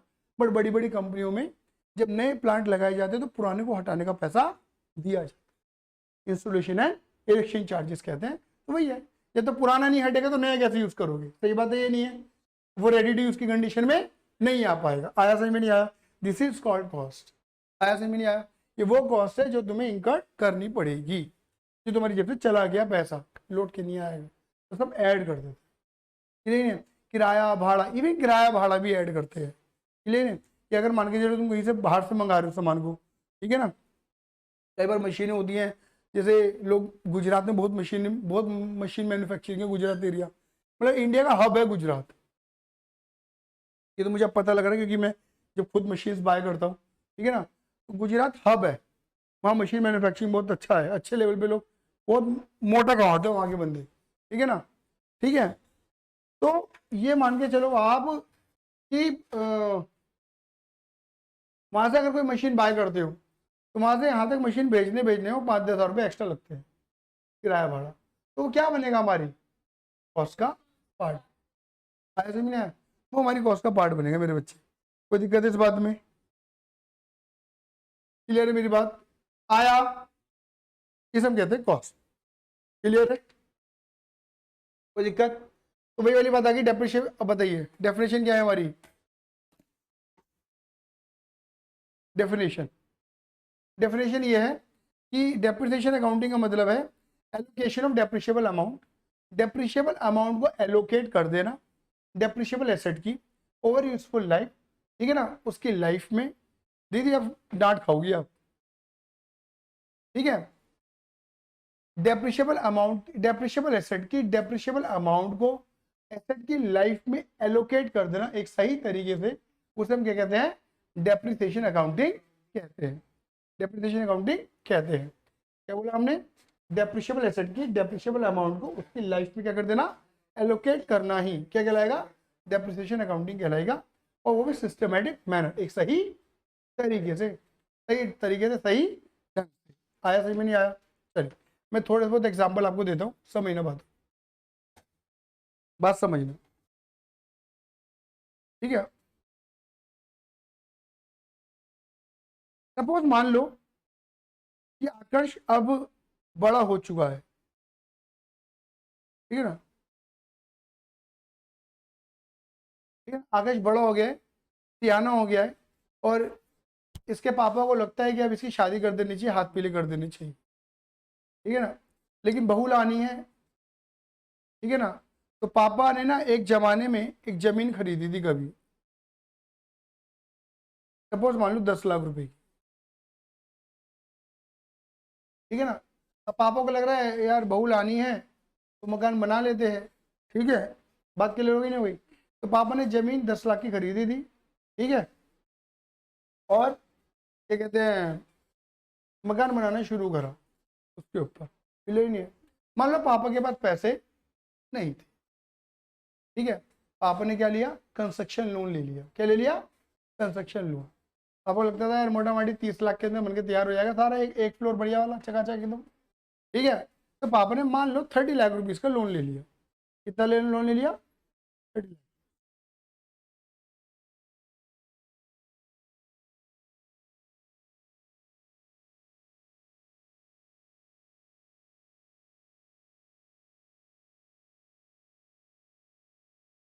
हाँ जी, तो 30 लाख रुपीज का पापा ने लोन ले लिया। अब मैं ऐसे ही एक, है ना, किस ले लिया बेटा लोन, वंश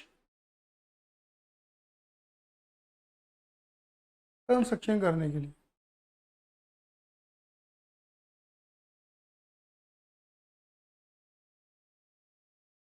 ठीक है, कंस्ट्रक्शन करने के लिए। मेरी बात क्लियर हो गई, ठीक है। मैं एक ऐसी डेट मान लेता हूँ मानने के लिए कि मान लो पापा ने जो लोन लिया वो 1 मई 2024 में लिया, ऐसी मान। अच्छा, इसके ऊपर इंटरेस्ट का जो रेट है, मान लेते हैं कि पापा को इंटरेस्ट देना पड़ेगा 10% पर एनम के अकॉर्डिंग। बात क्लियर हो गई, मतलब एक, और ऐसा मान लेते हैं 1 मई को लिया और 1 मई से कंस्ट्रक्शन चालू भी हो गया, ये भी मान के चल रहे हैं। 1 मई को लोन लिया और 1 मई से कंस्ट्रक्शन, दीदी क्वेश्चन पूछूंगा पहले बता के चल रहा हूँ, और जवाब नहीं आया ना बता रहा हूँ तुम्हें। हाँ जी, हम्म, ठीक। मेरा क्वेश्चन वो इतना पूरा हो जाएगा ना मामला। पापा ने मान के 1 मई को लोन लिया और 1 मई को कंस्ट्रक्शन चालू हो गया, 30 लाख रुपए का लोन लिया था, 10 लाख के पहले जमीन खरीद चुके थे, ये बात क्लियर हो गई, ठीक है। अब क्या हुआ, मान लो जब कंस्ट्रक्शन चालू हुआ तो यहाँ इस जमीन से मकान बना, क्या बना, मकान,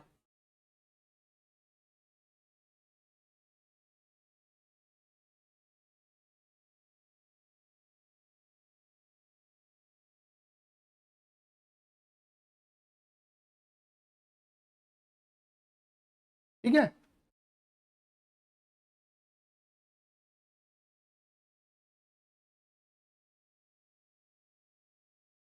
होम स्वीट होम,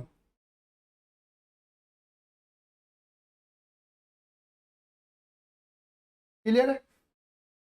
अब सवाल ये है कि जो मकान बना, ये मान लेते हैं कि मकान बन के तैयार हो गया, तारीख मतलब गृह प्रवेश हो गया, ठीक है ना,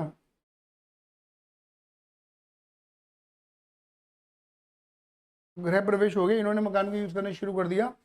तो ऐसे ले लेते हैं तारीख 1 अक्टूबर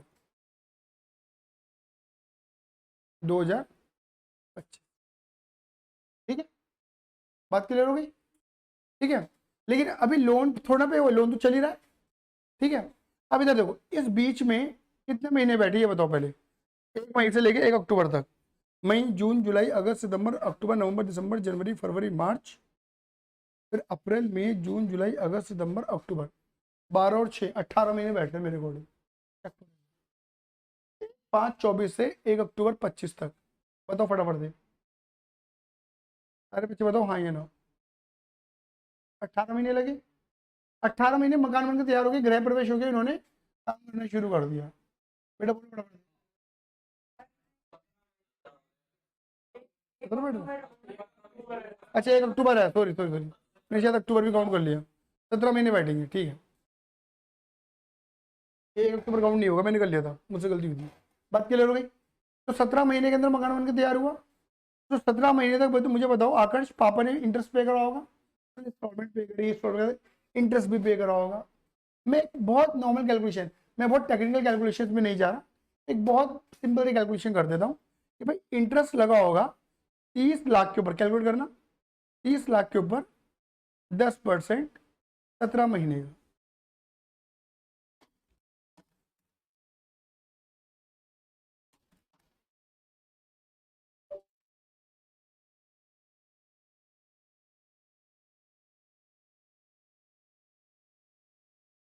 सही है, 4,25,000 रुपये, 4,25,000 रुपये, बोलो हाँ ये ना। सही है। अगर आपने इतना इंटरेस्ट पे करोगे, बहुत सिंपल लैंग्वेज में बात कर रहा हूँ मैं, ज्यादा लंबी चौड़ी बात नहीं कर रहा हूँ, ठीक है। 4,25,000 का इंटरेस्ट चढ़ गया, ठीक है। और 17 महीने बाद गृह प्रवेश हो गया, आप मकान के अंदर चले गए, बट लोन अभी भी चल रहा है, लोन अभी भी चल रहा है। हेलो, हाँ जी, जी, जी बताइए।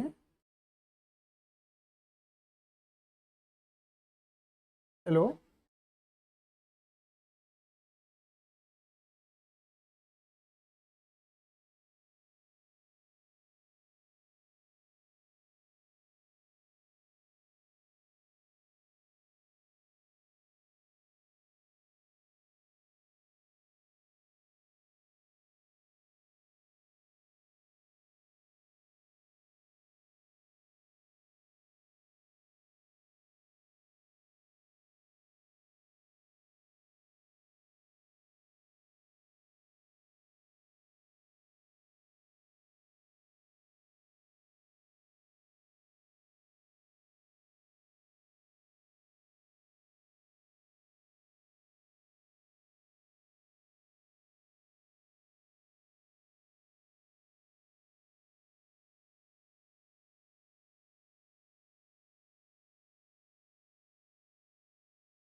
इंटरेस्ट की बात। अब देखो मकान तो गृह प्रवेश हो चुका है, लेकिन उसके बाद भी तो इंटरेस्ट चल रहा है, जो भी चल रहा होगा अब आने वाले महीनों का इंटरेस्ट, वट एवर अमाउंट, बात क्लियर हो गई नहीं हो गई, जो भी कैलकुलेशन है। अब सवाल ये आता है कि ये जो इंटरेस्ट है तुम्हारे पास, इसमें से ये वाला दोनों इंटरेस्ट कॉस्ट का पार्ट बनेंगे मकान की, ये बनेगा, ये बनेगा, ये दोनों ही नहीं बनेंगे। चार ऑप्शन दिए मैंने आपको कि जो आपका एसेट का मतलब कॉस्ट का पार्ट बनेगा वो ये बनेगा, ये बनेगा, दोनों बनेंगे, ये दोनों ही नहीं बनेंगे इंटरेस्ट।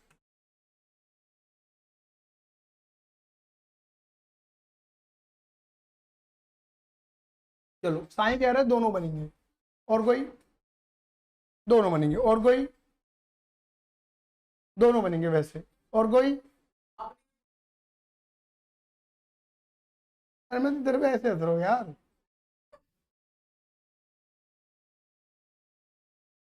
हाँ क्या?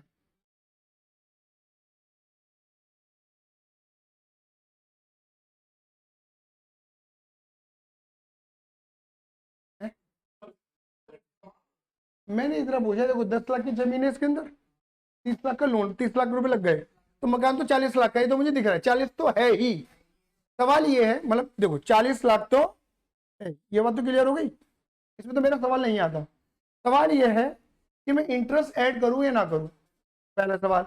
दूसरा, करूं तो कौन सा इंटरेस्ट ऐड करूं, ये दोनों या कोई भी नहीं?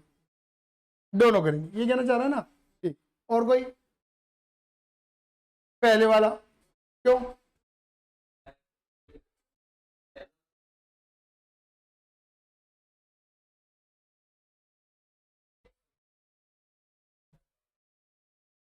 अच्छा एक नहीं होगा, कुछ कहना चाहती हो?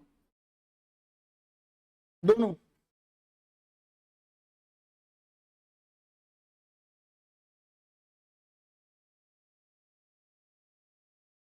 ये हमारी कॉस्ट का पार्ट है और ये हमारी कॉस्ट का पार्ट नहीं। क्यों? क्योंकि रेडी टू यूज तक के खर्चे बोले थे मैंने। मकान मुझे पता, मकान बनता रहेगा बेटा, रहना शुरू कर जमीन पर ही, मकान बनता रहेगा, ऐसा होता है क्या? मकान रेडी टू यूज कब हुआ, यूज होने लायक कब हुआ? यहां तक की कॉस्ट ऐड करेंगे, बोला था मैंने भी, यहां तक की कॉस्ट ऐड करेंगे, इंटरेस्ट भी ऐड करेंगे, लेकिन उसके बाद जो इंटरेस्ट चल रहा है वो यूज होने के बाद है। आए ना, यूज होने के बाद वो नहीं होगा। अब जैसे मकान बनकर तैयार हो गया, इसके बाद अगर 5 साल बीत गए, ये पुताई शुताई करा रहे, रिपेयर मेंटेनेंस करा रहे, वो हमारी कॉस्ट का पार्ट नहीं है। आप समझ रहे हो बातों को? क्लियर नहीं है? आप अगर एक नई बाइक खरीद के ला रहे हो और नई बाइक को खरीदने में एसेसरीज फिट करवा रहे हो तो तुम्हारी कॉस्ट का पार्ट है, लेकिन उसके बाद अगर तुम सर्विस करवाते हो तो एसेट का पार्ट, वो नॉर्मल खर्चा माना जाता है रिपेयर मेंटेनेंस का। आया सही में नहीं आया? अरे क्लियर ही नहीं है?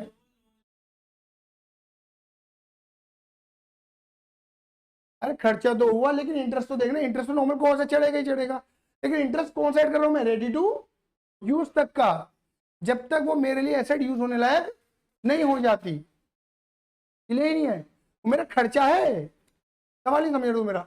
इंटरेस्ट पे करनी खर्चा है, सवाल क्या, इसे मैं एसेट का पार्ट बना रहा हूं,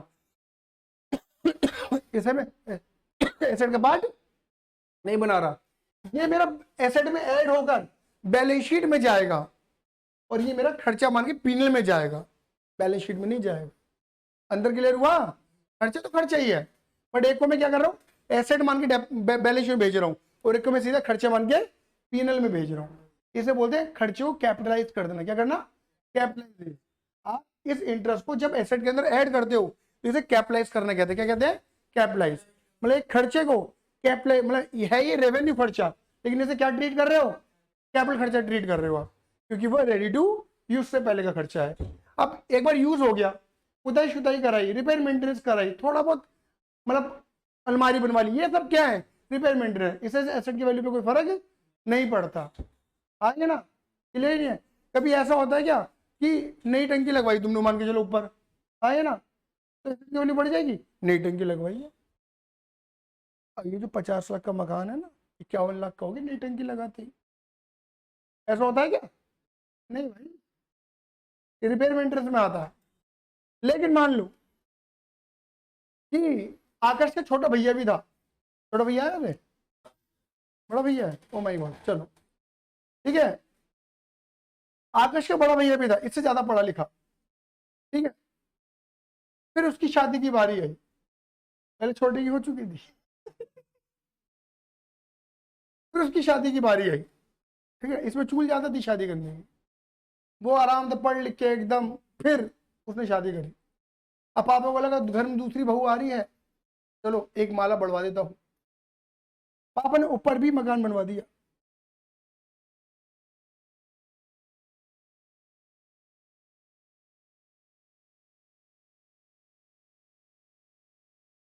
समझिए। और इस मकान को बनवाने में मान लो पापा ने 50 लाख रुपए लगाए। आप बताओ ये एसेट की वैल्यू में ऐड होगा या नहीं होगा? तो इसके बाद ही हुआ है खर्चा, ये भी रेडी टू यूज के बाद ही खर्चा हुआ है। अब ये ऐड होगा या नहीं होगा पहले बताओ? होगा। क्यों होगा? ये क्यों होगा ये बताओ? हुआ तो रेडी टू यूज के बाद है खर्चा। अब तुमने होगा होगा तो कर दिया। आधे बच्चे बताओ होगा होगा करते हैं, 50 लाख है भैया हो गए यार, 50 लाख है। आधे बच्चे ये सोचते हैं 50 लाख है होगा। क्यों होगा? अलग फिर हो गए ना भैया, रसोई अलग हो गई, हमारे छोटे भैया, हमारे दोनों भैया हो गए, रसोई अलग, बहू अलग हो गई भैया, हो भैया तो अगर पर्सनली सोच रहा है।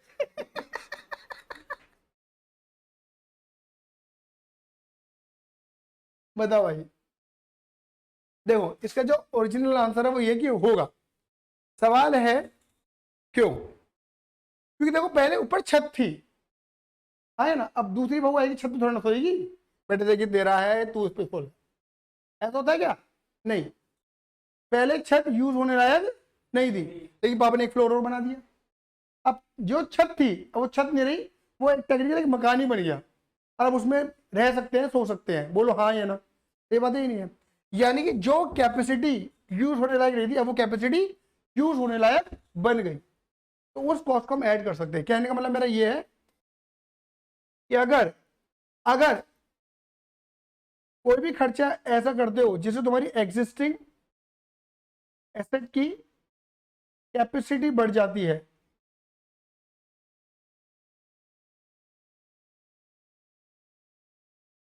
एग्जिस्टिंग एसेट कैपेसिटी इंक्रीमेंट हो जाता है, एग्जिस्टिंग एसेट की कैपेसिटी इंक्रीमेंट हो जाता है, तो खर्चे ऐड किया जाएगा। अगर एफिशिएंसी बढ़ रही है, कैपेसिटी बढ़ रही है, समझ रहे हो? बोलो हाँ या ना? अरे क्लियर है? जैसे एग्जांपल है, पहले के लैपटॉप में एसएसडी लगी हुई नहीं आती थी, रैम या रोम में लगी हुई आती थी, है ना, रैम लगी हुई आती थी। रैम की जगह तो एसएसडी लगती है, रोम की जगह एसएसडी लगती है, एचडीडी मतलब रोम ही होती है कुल मिला के। पहले एचडीडी लगती थी, अब एसडी एसएसडी लगती है ना। तो एचडीडी की होती थी वो बहुत जल्दी कंज्यूम्ड होती थी और बहुत मतलब काफ़ी जीबी की नहीं होती थी। एसएसडी 1 TB तक की भी आती है, ये तो मुझे पता है। एसएसडी क्या होती है, एक मेमोरी का भी काम करती है अलग, और दूसरा क्या काम, मतलब रैम और हम दोनों का काम करते हैं। मेमोरी का काम करती है और लैपटॉप को बहुत स्पीडली कर देती है, मतलब उसकी स्पीड बढ़ा देती है, बहुत अच्छी कर देती है स्पीड। तो ऑब्वियस बात है कि अगर मैं अपने एग्जिस्टिंग लैपटॉप में सिर्फ एच डी डी हटा के एस एस डी लगवा देता हूँ, तो मेरे लैपटॉप की एफिशिएंसी लाइफ बढ़ जाती है। तो वो खर्चा जो मैंने 3,500 4,000 5 हज़ार का खर्चा करा है ना, तो उससे मेरी लैपटॉप की जो एफिशिएंसी है वो बढ़ रही है, लाइफ बढ़ रही है, तो क्या होगा, मेरी कैपिटल कॉस्ट का पार्ट माना जाएगा, वो एसेट की वैल्यू में ही ऐड हो जाएगा। आया समझ में? नहीं आया? बात क्लियर हो गई नहीं हो गई? तो ऐसी चीजें कई बार कंपनियां करवाती हैं, तो खर्चे क्लियर है या नहीं है? आया? कोई दिक्कत? बढ़िया। चलिए फिर आज के क्लास को यहीं पर विराम देते हैं। आने वाली क्लास के अंदर हम सिस्टमेटिक मैनर की बात करेंगे, मेथड की बात करेंगे, और कोशिश करेंगे कि हम SLM WDV मेथड के क्वेश्चन को भी खत्म करें। आज धन्यवाद। You love you. जय हिंद, जय भारत।